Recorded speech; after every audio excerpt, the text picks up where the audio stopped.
Hello বন্ধুরা, welcome back to my new blog. আশা করি তোমরা সবাই ভালো আছো। আজকে চলে এসেছি বড়মাসির। আমি কোথায় যাচ্ছি, কেন যাচ্ছি, সেটা তোমাদের সাথে পুরো ভিডিওর মাধ্যমে শেয়ার করব। না, বড়মাসি যাবে না, যাবো হচ্ছে শাশুড়ি মা, আমি, আমার দিদা আর একটা পিসিমা যাবো।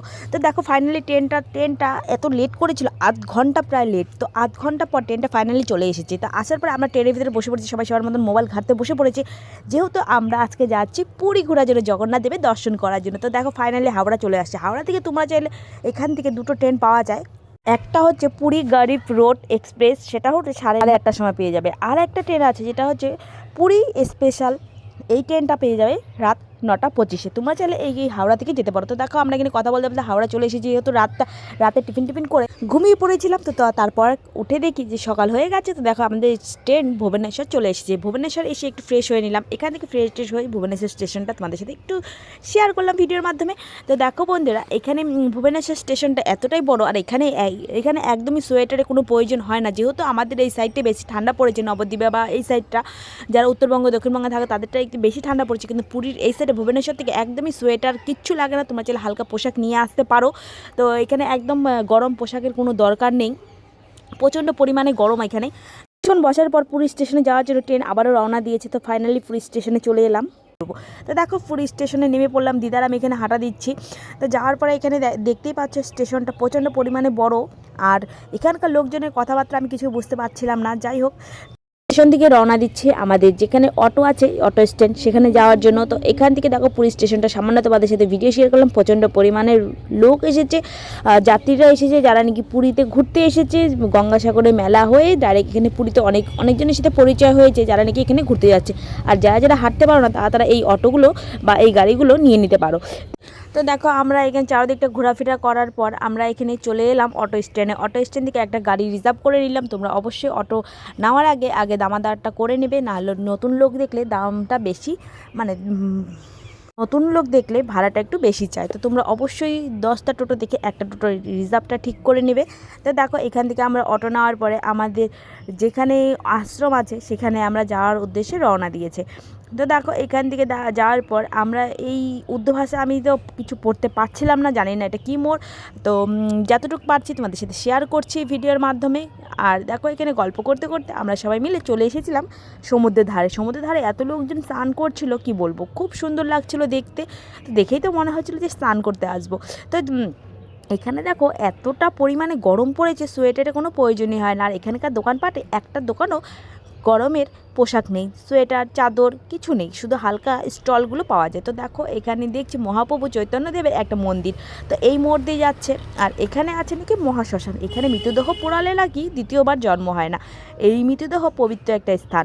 তো এখান থেকে আমরা দেখছিলাম যাওয়ার পথে একজন মৃতদেহ নিয়ে এসেছে। যাই হোক, তো তারপর এখান থেকে আমরা চলে এসেছিলাম আমাদের যে আশ্রম আছে সেই আশ্রমের দিকে আমরা চলে এসেছি। আর এখান থেকে আশ্রম থেকে সমুদ্র দেখা যাচ্ছে। আর আমাদের আশ্রমের নাম হলো শ্রী নীলাচল গড়িয়া মঠ। তো দেখো ভিতরটাও এত খুব সুন্দর পরিষ্কার পরিচ্ছন্নতা। তোমাদেরকে আমি রুমের ভিতরে গিয়ে দেখাচ্ছি। আমাদের ছিল 13 নম্বর রুম। একটু ভিডিওটা শেয়ার করে দিই রুমের কোয়ালিটিটা। তো রুমে একটা বেড ছিল। যেহেতু আমরা রাতের টুক শুধু থাকবো, সারাদিন যেহেতু আমরা চারদিকটা ঘুরে ফিরে বেড়াবো, তাই আর কি আমরা ভালো রুম নেইনি। তোমরা চাইলে এখান থেকে ভালো রুম নিয়ে নিতে পারো। তো আমি এখানে চারদিকটা ঘুরে দেখাচ্ছি। আমরা যেই মঠে আছি সেই মঠের ছাদের থেকে দেখা যাচ্ছে পুরী সমুদ্র। তো এই হচ্ছে আমাদের মঠের নিচটা। তো এই হচ্ছে চারদিকে বাড়ি, আর এই দেখো সমুদ্র।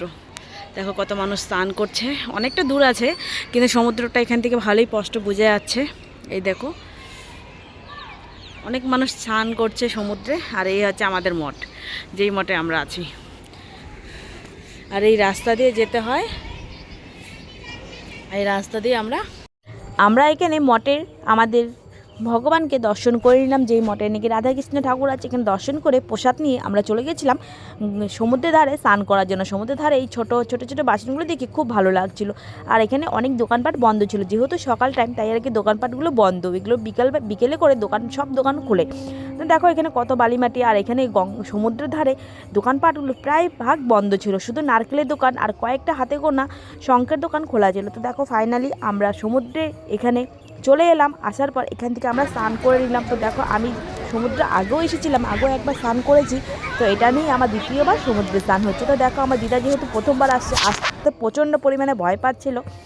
তো এই দেখো আমি সমুদ্রে নেমে পড়েছি, এখানে স্নান করে নিলাম। তো এখানে স্নান টান করে আমরা এখন বাড়ি চলে যাব। আমাদের সাথে থাকো আর পুরো ভিডিওটা দেখো, আশা করি তোমাদের খুব ভালো লাগবে। আর অবশ্যই আমি দেখাবো আজকের দিনটা আমি কি করে কাটালাম। তো দেখো এখান থেকে আমি স্নান টান করে নিই, তারপরে তোমার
সমুদ্র থেকে স্নান করে আসার পর দুপুর একটু রেস্ট নিয়ে আবার বেরিয়ে পড়েছি পুরী জগন্নাথ দেবের দর্শন করার জন্য। এখানে এসে এতটা ভিড়ে পড়বো সেটা ভাবতে পারিনি। তো এখানে চারদিকটা প্রচণ্ড পরিমাণে ভিড়, এতটা ভিড় ভাবতে পারিনি যে এতটা ভিড় হবে। তো আমরা এখানে জগন্নাথ দেবের দর্শন করার জন্য এখানে জুতো ফোন একদমই অ্যালাউ নেই, তো আমরা এগুলো বাইরে রেখে যাব। তো তার আগে তোমাদেরকে চারদিকটা আমি ভালো করে ভিডিওর মাধ্যমে শেয়ার করলাম। যেহেতু সন্ধ্যা হয়ে গেছে অত ভালো বুঝতে পারবে না, তো যতটুকু পেরেছি ততটুকু আমি তোমাদের সাথে শেয়ার করেছি। তো এইভাবে দেখো বন্ধুরা, এখানে জগন্নাথ দেবের ভোগারতি হচ্ছে সন্ধ্যাবেলায়। তো সেই সন্ধ্যার আগে তো এখানে জগন্নাথ দেবের দর্শন করতেই যাব, তখনই দেখছি গাছে কত ফুল ফুটেছে। তো ফুল দেখে আমার তো একদমই লোভ সামলায় না, তো ফুল দেখলেই আমার শুধু ছেড়তে ইচ্ছে করে, তাই আমি এখান থেকে ফুল ছেড়ে নিলাম। তো দেখো ফুলের ভিডিওটা তোমাদের সাথে শেয়ার করছি। এই ফুলটা কী ফুল অবশ্যই কিন্তু কমেন্টে জানাবে, আর ফুলটা কেমন লাগলো সেটাও কিন্তু কবে জানাবে।